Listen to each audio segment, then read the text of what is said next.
ఒక పిల్లవాడు ఒక ఎక్స్‌పెన్సివ్ ఫోన్ అడిగాడు. పేరెంట్స్ దాన్ని ఎఫర్డ్ చేయలేకపోయారు. ఒక ఫ్యామిలీలో డిసగ్రీమెంట్ జరిగింది. కానీ ఒక టీనేజర్ మనసులో ఆ సమయంలో నిజంగా ఏం జరిగి ఉంటుంది అని ఎవరైనా ఆలోచించారా? మనకు కనిపించేది ఒక ఆర్గ్యుమెంట్ మాత్రమే కనిపిస్తుంది. కానీ ఆ ఆర్గ్యుమెంట్ వెనుక ఆ పిల్లవాడి ఎమోషనల్ వరల్డ్ ఉండి ఉండొచ్చు కదా! ఇటీవల మహారాష్ట్రలో జరిగిన విషాద ఘటన మన పేరెంట్స్ అందరికీ ఒక చాలా ఇంపార్టెంట్ క్వశ్చన్ వేస్తుంది.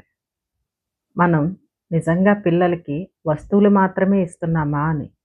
లేక జీవితాన్ని ఎదుర్కొనే ఎమోషనల్ స్ట్రెంగ్త్ ప్రతి పేరెంట్ వాళ్ళ పిల్లలకి నేర్పిస్తున్నారా లేదా అని? ఈ ఇన్సిడెంట్‌ని బ్లేమ్ చేయడానికి కాదు. మనం ఒక లెర్నింగ్‌గా మాత్రమే తీసుకుందాం. What actually was reported. ఈ ఘటన గురించి మొదట వచ్చిన కొన్ని రిపోర్ట్స్‌లో ఐఫోన్ కొనడం, ఈఎంఐ పేమెంట్, ఫ్యామిలీ డిసగ్రీమెంట్ ఇలా చాలా ప్రస్తావనలే వచ్చాయి. కానీ ఒక విషయం చాలా క్లియర్‌గా మనం ఇక్కడ అర్థం చేసుకోవాలి. నిజంగా ఐఫోన్ వల్ల మాత్రమే ఈ విషాదం జరిగిందా? ఇది మనం క్లియర్‌గా చెప్పలేం. ఎందుకంటే రిపోర్ట్స్ వచ్చిన తర్వాత ఫ్యామిలీ సర్కమ్‌స్టాన్సెస్, గతంలో జరిగిన ఎమోషనల్ క్రైసిస్ వంటి విషయాలు కూడా ఇన్వెస్టిగేషన్‌లో పరిశీలిస్తున్నట్టు సమాచారం వచ్చింది. అందుకే ఒక్క సింగిల్ రీజన్ తోటి ఒక కుటుంబ వివాదాన్ని ఎక్స్‌ప్లెయిన్ చేయడం రెస్పాన్సిబుల్ కాదు అనిపించింది. మనకు కంప్లీట్ ఇన్వెస్టిగేషన్ డీటెయిల్స్ తెలియకముందే ఎవరిని బ్లేమ్ చేయకూడదు. ఎవరిని జడ్జ్ కూడా చేయకూడదు. మన ఫోకస్ ఓన్లీ పేరెంటింగ్ లెసన్ మాత్రమే. ఇక్కడ ఏమై ఉండొచ్చు? ఒక ఇంపార్టెంట్ డిస్టింక్షన్ ఉంది. మనకు ఆ టీనేజర్ యొక్క సైకలాజికల్ అసెస్మెంట్ పూర్తిగా తెలీదు. కాబట్టి అతనికి డిప్రెషన్ ఉంది. లేదా అతను మెంటల్ డిజార్డర్‌తో సఫర్ అవుతున్నాడని మనం పూర్తిగా చెప్పలేం. ఇది ఒక ప్రొఫెషనల్ డయాగ్నోసిస్ లేకుండా చెప్పడం అనేది కరెక్ట్ కూడా కాదు. కానీ రిపోర్ట్స్‌లో కనిపిస్తున్న repeated emotional crisis, intense distress వంటి సర్కమ్‌స్టాన్సెస్ చూస్తే ఆ సమయంలో అతను తీవ్రమైన ఎమోషనల్ డిస్ట్రెస్‌లో ఉండి ఉండొచ్చు అని మాత్రమే మనం కన్సిడర్ చేయగలం. అంటే తనకు ఎదురైన సిట్యుయేషన్‌ని హ్యాండిల్ చేయడానికి అతను ఎమోషనల్ రిసోర్సెస్ సరిపోకపోయి ఉండొచ్చు. ఇది డయాగ్నోసిస్ కాదు. ఇది మనం పేరెంట్‌గా ఆలోచించాల్సిన ఒక పాజిబిలిటీ మాత్రమే. అందుకే ఏం జరిగింది అనే ప్రశ్నతో పాటు ఆ సమయంలో ఆ పిల్లవాడి మనసులో ఏం జరిగి ఉండొచ్చు అనే ప్రశ్నను కూడా ప్రతి పేరెంట్ అడగాలి. అవును.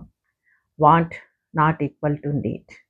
ఇక్కడ మనం ఒక మంచి పేరెంటింగ్ లెసన్ మొదలవుతుంది.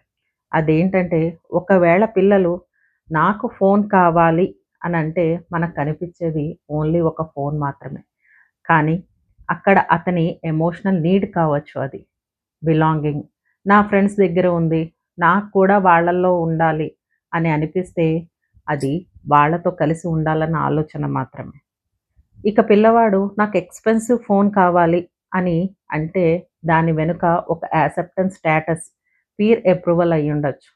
అలా కాకుండా నన్ను నా ఇష్టం వచ్చినట్టు ఉండనివ్వండి అనంటే దాని వెనుక ట్రస్ట్. నా పేరెంట్ నన్ను నమ్మాలి అనే ఆలోచన. ఇక ఒక పిల్లవాడు ఒకే విషయం మళ్ళీ మళ్ళీ అడుగుతున్నాడు అంటే మనకది స్టబర్నెస్. కానీ కొన్నిసార్లు దాని వెనుక అటానమీ. నా లైఫ్‌లో కొన్ని డెసిషన్స్ నేనే తీసుకోవాలి అనే ఆలోచన. అందుకే పిల్లలు అడిగింది మాత్రమే చూడకండి. ఆ డిమాండ్ వెనుక ఉన్న ఎమోషనల్ నీడ్‌ని కూడా ప్రతి పేరెంటు అబ్జర్వ్ చేయాలి. జనరల్‌గా పేరెంట్స్ చేసే 6 కామన్ మిస్టేక్స్ ఏంటో తెలుసా మీకు? మిస్టేక్ 1, ప్రతి కోరికను తీర్చడం. పిల్లవాడు అడిగాడు, వెంటనే ఇచ్చాం. వెంటనే కొనిచ్చేసాం. అదే ప్రేమ అనుకుంటారు చాలామంది. కానీ పిల్లలకు వెయిటింగ్, డిసప్పాయింట్‌మెంట్, ఫైనాన్షియల్ వాల్యూ నేర్పే అవకాశం వాళ్ళక్కడ కోల్పోతున్నారు. ఇక మిస్టేక్ నంబర్ 2, నో చెప్పడం అనేది అసలు తప్పే కాదు. నీకసలు విలువే తెలీదు, నీకేం తక్కువయింది అని మాట్లాడడం ఎమోషనల్‌గా హర్ట్ చేయడం అవుతుంది. బౌండరీస్ ఉండాలి. కానీ హ్యూమిలియేషన్ ఉండకూడదు. Mistake number 3, comparison.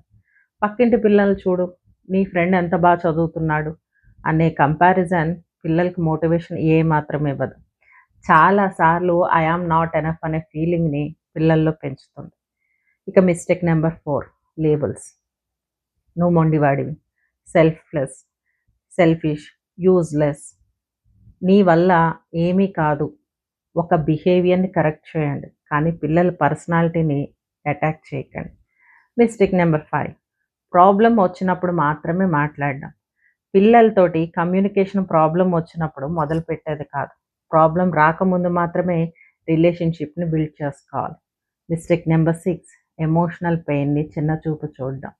అది చాలా చిన్న విషయం. టీనేజర్‌లో అందరికీ అలానే ఉంటుంది. ఇక డ్రామాలాపు, డ్రామా చెయ్యకు. ఇటువంటి మాటలు పిల్లలు మనతో మాట్లాడే అవకాశం అనే తలుపుని మూసేయడం జరుగుతుంది. ఇక మనం అర్థం చేసుకోవాల్సింది ఏంటంటే, మన పిల్లల చేతుల్లో ఫోనుందా? అది మనం చూస్తాం. వాళ్ళ మార్క్స్ ఎంత? అది కూడా మనం చూస్తాం. వాళ్ళేం తింటున్నారు? ఏం చేస్తున్నారు? అవి కూడా మనం చూస్తాం. కానీ వాళ్ళ మనసులో నిజంగా ఏం జరుగుతుంది? అది కూడా మనం చూడాలి. ఎందుకంటే కొన్ని ప్రాబ్లమ్స్ బయటికి అసలు కనిపించవు. అందుకే ఈ ఇన్సిడెంట్‌ని ఒక ఫ్యామిలీ స్టోరీగా మాత్రమే చూడకండి. మన ప్రతి ఇంటికి ఒక మిర్రర్‌లా చూడండి. పార్ట్ 2లో ఒక టీనేజర్ ఎమోషనల్ క్రైసిస్‌లో ఉన్నప్పుడు పేరెంట్స్‌కి ఏ వార్నింగ్ సైన్స్ గుర్తించాలి? అసలు ఏం చేయాలి? ఏం చేయకూడదు? మరియు చిన్నప్పటి నుంచే పిల్లలకి ఎమోషనల్ స్ట్రెంగ్త్ ఎలా నేర్పాలి? అది చాలా ఇంపార్టెంట్‌గా మనం పార్ట్ 2 వీడియోలో మాట్లాడుకుందాం. ఇట్లు మీ Archana Naukoti, mindset coach for women and teens.